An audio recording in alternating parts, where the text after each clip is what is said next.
नमस्कार, स्वागत आहे तुमचं प्राइम टाइम महाराष्ट्रावरती। आता आपण दादर परिसरात आहोत आणि माझ्या मागे पाहू शकताय दीपोत्सव जो आहे तो झालेला आहे आणि आपल्या सोबत काही ठाकरेंच्या आणि मनसेंच्या जे पदाधिकारी आहेत, कार्यकर्ते आहेत, ते देखील आपल्या सोबत आहेत। काय म्हणाल ताई, आज दीपोत्सव झालेला आहे आणि तुम्ही आज इथे होतात, पुन्हा एकदा ठाकरे बंधू एकत्र दिसलेत, काय मनाच्या भावना आहेत तुमच्या? ठाकरे बंधू एकत्र आल्यामुळे सगळ्यांच्या भावना अतिशय आनंदी आहेत। हे शब्दात वर्णन करता येत नाही की या क्षणाची कित्येक दिवस वाट बघत होते। तो क्षण खरं तर आता काही दिवसापूर्वीच आपण पाहिलं वर्णीला डोममध्ये काढला आणि पुन्हा आता शिवाजी पार्कमध्ये या दीपोत्सवाच्या वेळेला की गेले इतके वर्ष राजसाहेब एकटे करत होते, पण आज त्यांनी माननीय उद्धवजींना पण आमंत्रित केलं आणि दोन भाऊ एकत्र आल्यानंतर या मुंबई शहराची ताकद किंबहुना महाराष्ट्राची ताकद वाढेल। मराठी माणसाची एकजूट आहे ती वाढेल आणि मराठी माणसाची एकजूट वाढली की काय होईल ते आपल्याला कळेल। नक्कीच नक्कीच 13 वर्षानंतर जवळपास दीपोत्सव जे आहेत राज ठाकरे एकटे करत होते, आज उद्धव ठाकरेंनी उद्घाटन केलेलं आहे,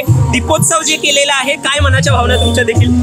आम्ही आमच्या भावना व्यक्त करू शकत नाही, इतका आनंद आम्हाला झालाय कारण दोन भाऊ एकत्र आलेत। हा मोठा म्हणजे दिवाळीचा जो सुरुवात आहे आमची, तो दिवाळीची सुरुवात आज पहिला दिवस आहे दिवाळीचा आणि तो दिवस आमचा एवढा आनंदात आम्ही तर साजरा केलाय ना की काही विचारू नका।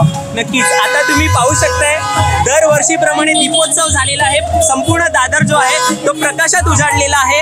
तुमच्या मनाच्या भावना हा सगळा परिसर बघून कसा वाटतं? आमच्यासाठी आजपासूनच दिवाळी खरी चालू झालेली आहे। लक्ष्मी पूजन तर लांब आहे पण आजपासूनच आमच्यासाठी दिवाळी चालू झाली आहे। नक्कीच नक्कीच आनंद आपण पाहू शकतो। ताई तुम्ही काय सांगाल?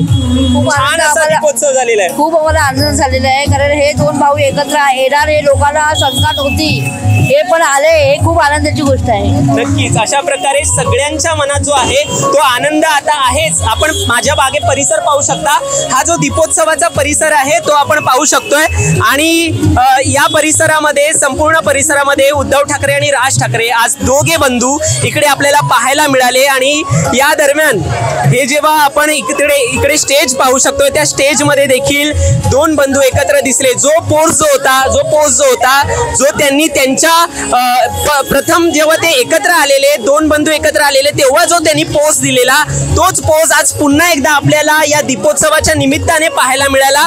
तर जेव्हा उद्धव ठाकरेंच्या हातात माईक देण्यात आला या दीपोत्सवाच्या नंतर, त्यावेळेला त्यांनी एक महत्त्वाचं वक्तव्य जे आहे ते केलेलं आहे। उद्धव ठाकरे म्हणाले की मराठी माणसाची एकजूट आणि त्याचा प्रकाश सर्वांच्या आयुष्यात आनंद आणेल, अशा प्रकारचं वक्तव्य जे आहे ते उद्धव ठाकरेंनी केलं। त्यामुळे हे जे वक्तव्य आहे ते देखील महत्त्वाचं आहे। दोन मराठी जे बंधू जे आहेत, मराठीच्या मुद्द्यावर जे आहेत ते एकत्र आलेले आणि दोन पक्षाचे महत्त्वाचे नेते ते एकत्र आलेले आणि त्यांनी उद्धव ठाकरेंनी हे जे वक्तव्य केलेलं आहे ते देखील खूप महत्त्वाचं आहे। आता इथे असं देखील म्हटलं जाते कुठेतरी की जे कौटुंबिक रिलेशन जे आहेत दोन्ही बंधूंचे घरातले, त्यामध्ये कुटुंबाने महत्त्वाची भूमिका जी आहे ती त्यांना एकत्र आणण्यासाठी एक निभावलेली आहे। त्यामुळे पाहण्यासारखं असेल आता पुढे कौटुंबिक युती तर आपल्याला दिसते, मात्र हीच राजकीय युतीमध्ये कन्वर्ट होणार का हे पाहण्यासारखं असेल। दरम्यान तुम्ही असेच अपडेट्स पाहण्यासाठी सबस्क्राईब करा प्राइम टाइम महाराष्ट्राला आणि तुम्हाला देखील दिवाळीच्या खूप खूप शुभेच्छा। आज दिवाळीचा पहिला दिवस आहे आणि असा जसा दादरमध्ये हा जो प्रकाश पडलाय तसा देखील तुमच्या आयुष्यात प्रकाश पडो, आनंद येवो, हीच आमची प्रार्थना। धन्यवाद।